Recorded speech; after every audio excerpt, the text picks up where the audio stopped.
નીતિશ કુમારે જેડીયુ બેઠકમાં રાજીનામાની જાહેરાત કરી દીધી છે। જી હા, બિહારની રાજનીતિના સૌથી મોટા સમાચાર। નીતિશ કુમારે જેડીયુ બેઠકમાં રાજીનામાની જાહેરાત કરી અને થોડી વારમાં રાજ્યપાલને રાજીનામું સોંપશે નીતિશ કુમાર। તો છેલ્લા કેટલાક કલાકોની અટકળો ને હવે પૂર્ણ વિરામ મળી ગયું છે। એ નક્કી થઈ ચૂક્યું છે કે નીતિશ કુમાર પોતાના પદ પરથી, મુખ્યમંત્રીના પદ પરથી રાજીનામું આપી દેશે। જે બેઠક મળી હતી જેડીયુની, તમામ જે ધારાસભ્યો એ બેઠકમાં હાજર હતા, સાથે મળીને આ નિર્ણય હવે લેવામાં આવ્યો છે કે તેઓ પોતાના પદ પરથી રાજીનામું આપી દેશે અને એ શક્યતાઓ પણ પૂરેપૂરી છે કે આજ સાંજ સુધીમાં જ નવી સરકાર બિહારમાં બની જાય। જો કે બીજી તરફ આરજેડીના નેતાઓ, પોતે તેજસ્વી યાદવ, તેમણે પણ કહ્યું હતું કે ખૂબ સરળતાથી ફરી એકવાર સત્તા પર બેસવા નહીં દઈએ। તેવામાં હવે બિહારની રાજનીતિમાં ઘણું બધું નવું આજના દિવસમાં જોવા મળી શકે છે। એ પ્રકારની પરિસ્થિતિનું નિર્માણ બિહારમાં અત્યારે થયેલું જોવા મળી રહ્યું છે, કારણ કે નીતિશ કુમારે હવે નક્કી કરી લીધું છે કે પોતાના પદ પરથી તેઓ રાજીનામું આપી દેશે। જપન પાઠક, રાજકીય વિશ્લેષક, અમારી સાથે જોડાયા છે। જપનભાઈ, આપણે કાલે પણ વાત કરી હતી અને લગભગ એ નક્કી થઈ ચૂક્યું છે, કારણ કે જેડીયુના તમામ ધારાસભ્યોની બેઠક મળી નક્કી થઈ ગયું છે કે તેઓ રાજીનામું આપી દેશે, પરંતુ શક્યતા હવે હજી એના પર જ આવીને ઊભી છે કે શું બીજેપી ફરી એક વખત નીતિશ કુમારને જ મુખ્યમંત્રીનું પદ સોંપશે?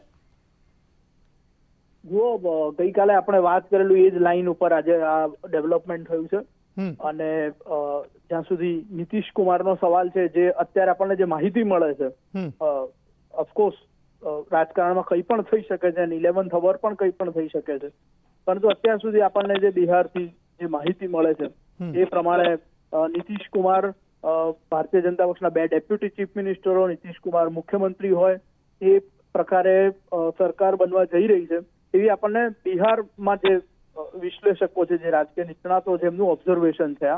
અને ભારતીય જનતા પક્ષ એના બદલામાં જે લોકસભાની ચૂંટણી આવશે, ભારતીય જનતા પક્ષનું સંપૂર્ણ લક્ષ્ય લોકસભાની ચૂંટણીમાં ખૂબ મોટો સ્કોર મેળવવાનું છે, ઇન્ક્લુડિંગ બિહારથી, અને ઇન્ડી અલાયન્સને લજ્જિત કરવાનું છે। તમે જુઓ ઇન્ડી અલાયન્સની સ્થિતિ શું થઈ, અલગ અલગ રાજ્યોમાં તમે જુઓ, પંજાબમાં કહી દીધું કે આ તમામ સીટો લડશે, કોંગ્રેસને નહીં લડવા દે, બંગાળમાં મમતા બેનર્જીએ કહી દીધું, અને હવે બિહારમાં પણ આપ જુઓ ઇન્ડી અલાયન્સ કે રીતે લજ્જિત થયું છે, કે રીતે એનો ભંગ થયો છે। તો ભારતીય જનતા પક્ષનું માત્ર લોકસભાની આગામી ચૂંટણીનું લક્ષ્યાંક છે અને નીતિશ કુમાર છે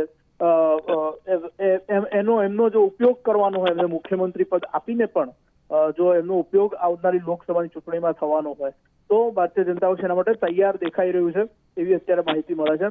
એની સાથે સાથે ભારતીય જનતા પક્ષનો આગ્રહ છે કે લોકસભાની જયારે ચૂંટણી આવે ત્યારે બિહારમાં વધુમાં વધુ બેઠક ભારતીય જનતા પક્ષ લડે અને નીતિશ કુમારને 10 થી પણ ઓછી બેઠકો લડવા માટે જેડીયુને આપે।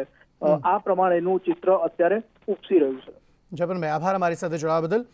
ન્યૂઝરૂમથી સંજય ચૌધરી અમારી સાથે વધુ વાતચીત કરવા માટે જોડાયા છે। સંજય, બિહારમાં નવા જૂનીના એંધાણની શક્યતાઓ હતી, હવે એ શક્યતાઓ પર પૂર્ણ વિરામ લાગી ગયો છે, કારણ કે નક્કી થઈ ગયું છે કે નીતિશ કુમાર ફરી એકવાર રાજીનામું આપશે અને પુનઃ બીજેપીમાં વાપસી કરશે, તેમાં જોડાણ કરશે।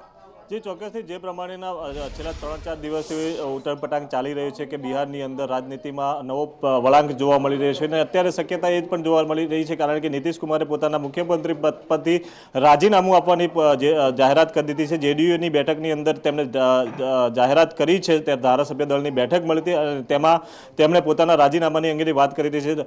રાજદ અને જેડીયુનું જે ગઠબંધન હતું તેમાંથી એક તિરાડ પડી હતી ને તેનો ફાયદો ભાજપે અત્યારે ઉઠાવ્યો છે કે આગામી લોકસભાની ચૂંટણી આવી રહી છે અને ચૂંટણીની અંદર ભાજપનું જે 400 બેઠકનું લક્ષ્યાંક છે તેમાં બિહાર એક મોટું રાજ્ય છે જ્યાં 40 બેઠકો છે અને 40 બેઠકોમાંથી તમામ બેઠકો મેળવવા માટે ભાજપનું લક્ષ્ય છે, જેને લઈને અત્યારે તેમને નીતિશ કુમારનો સાથ લેવાની જરૂર પડી છે, જેના બદલામાં નીતિશ કુમારને ફરીથી મુખ્યમંત્રી પદ માટે એ ભાજપ અને નીતિશ કુમાર જેડીયુના ગઠબંધન સાથે નીતિશ કુમારને મુખ્યમંત્રી બનાવવા માટેની ઓફર આપવામાં આવી છે, પરંતુ તેમાં સૌથી મોટો હાથ છે એ ભાજપનો રહેશે, ભાજપનો હાથ ઉપર રહેશે। 2 ડેપ્યુટી મુખ્યમંત્રી ભાજપના રહી શકે છે। એ ઉપરાંત મંત્રીમંડળની અંદર પણ ભાજપના વધુ મંત્રી હશે તેવી શક્યતા જોવા મળી રહી છે.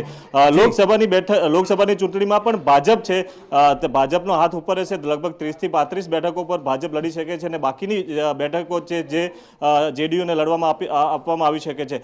નીતિશ કુમાર હમણાં થોડી વારમાં જ જઈને રાજ્યપાલને રાજીનામું સોંપશે અને સાંજે તેમને ફરીથી મુખ્યમંત્રી પદના તેઓ શપથ ગ્રહણ કરશે. આભાર સંજય સમગ્ર માહિતી આપવા માટે. એટલે એ વસ્તુ નક્કી છે કે નીતિશ કુમારે એક વખતે કહ્યું હતું કે પ્રધાનમંત્રી મારે નથી બનવું, પરંતુ બિહારના સીએમ એમને ગમે તે ભોગે બનવું છે, ગમે તે કરવું પડે તે ભોગે તેઓ મુખ્યમંત્રી બન્યા રહેશે.